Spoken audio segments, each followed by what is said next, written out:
Welcome to the Tesla Economist. Please hit the thumbs up and don't forget to subscribe. I'm hearing more about a $15,000 Tesla coming.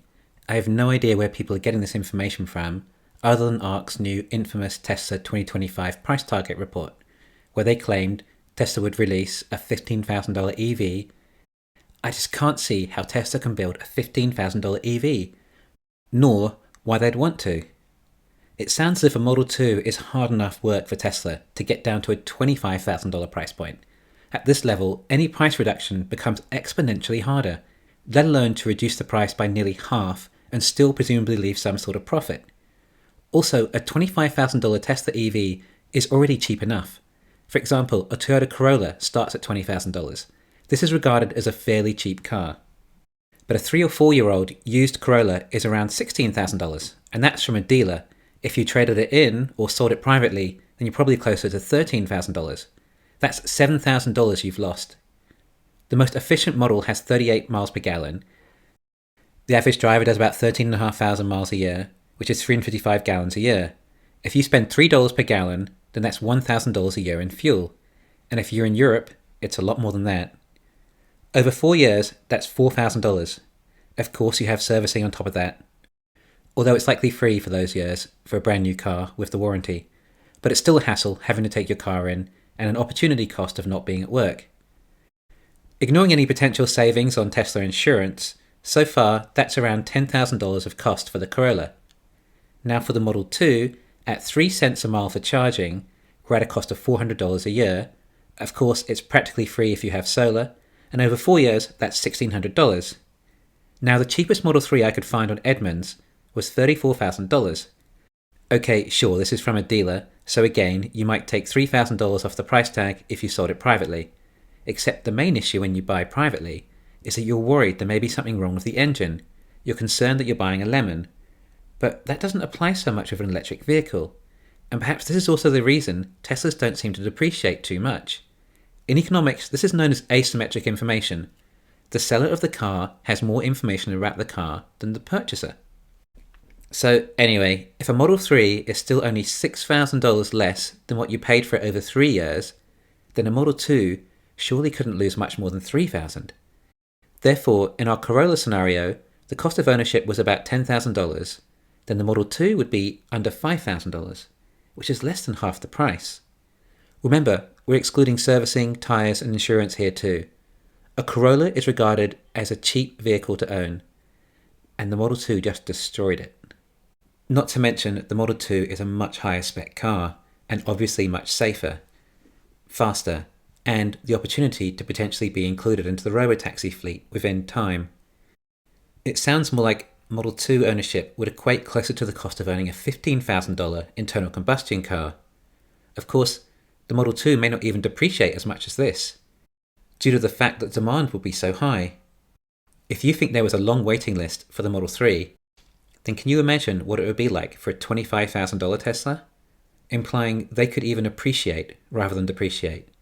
And when factor in the lower cost of running the vehicle, then it would essentially make the cost comparison negative. As in, you would have to be paid to take an ICE equivalent for them to be comparable on cost of ownership. Oh, and let's not forget how long a typical ICE vehicle lasts. After about 200,000 miles, they simply cost too much to run. Either their fuel efficiency has dwindled so much, or the engine parts keep needing to be replaced through wear and tear, it's no longer feasible to run. Or, most likely, something like the gearbox needs to be replaced, and it costs more than the car is worth, and is thus a total write-off. Now, a Model 2 should have 1 or 2 million miles in its life, with no expensive servicing along the way, and only even needing to possibly change the brake pads a few times over that period, due to regenerative braking. The Model 2 has an intrinsic value. It will be a vehicle that has the ability to get from A to B at low cost in a safe and reasonably comfortable environment. There won't be any hidden costs of clutches failing or even any servicing or oil changes. It will always offer this low cost transport for 1 or 2 million miles, which means it won't just hold its value over 3 years, but probably still have a reasonable value over 10 years. Oh, and of course, unlike the Corolla, it will receive all the over-the-air updates, and have the latest features just like a brand new car. Another reason why a Tesla holds its value so much better. In the meantime, the EV infrastructure is improving. There'll be more chargers, more solar, cheaper and faster charging, getting better and better. Meanwhile, for any ICE car, eventually its likely fuel prices will rise. So I bring it back to the initial question. Why would Tesla bother making a $15,000 vehicle? Some say it's for a neighborhood robotaxi, one that just drives around neighborhoods. But what would be the point of that? Really, can you imagine it? Or see any point of it that the Model 2 couldn't do? It would have to have such a low range at that price, and have to be small. That doesn't fit Tesla's modus operandi. If a car is that small, it simply isn't safe, even if it's an EV. Just look at the $5,000 EV death traps in China. Tesla is not about making unsafe cars. Almost about half the US population can already afford a Model 3 at its current price point. And that doesn't factor in the cost savings on depreciation, fuel, or servicing. Now, when you do factor in all those extra cost savings and put them into a $25,000 car, then there are very few people who can't afford this car. So why on earth would you need to spend an enormous amount of resources in trying to get down to a $15,000 price point? Because it would obviously tie up a lot of R&D and time. And it's not a crucial part of the transitioning off fossil fuel puzzle. There are bigger fish to fry. And okay, we go by supply and demand in economics. If you reduce price, then you increase demand. But for a start, Tesla really don't have a demand problem as it is. And secondly, this is just economics. In business, you also factor in marketing. Now, there is a certain price point that consumers are willing to pay. They don't always want the cheapest. They don't always want things that are free. For example, if you go to a gas station because you're thirsty and you spend $2 on a bottle of water, you could have simply gone to the bathroom and drank out of the tap for free. Eventually, there does become a certain price point where the low cost is cheap enough. And in developed countries, where the majority of the new car markets are, $25,000 is low enough, especially when you factor in the low running costs too. And in countries that are not so rich, then perhaps local businesses will serve them anyway.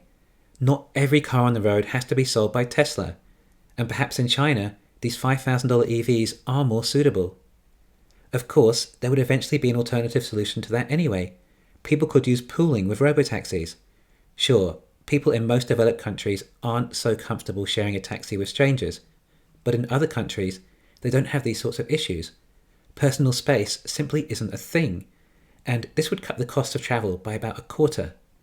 If it's taking this much effort and hard work to develop a $25,000 Model 2, then think about how hard it would be to get to a $15,000 one, and the opportunity cost of other developments Tesla could be working on with those resources.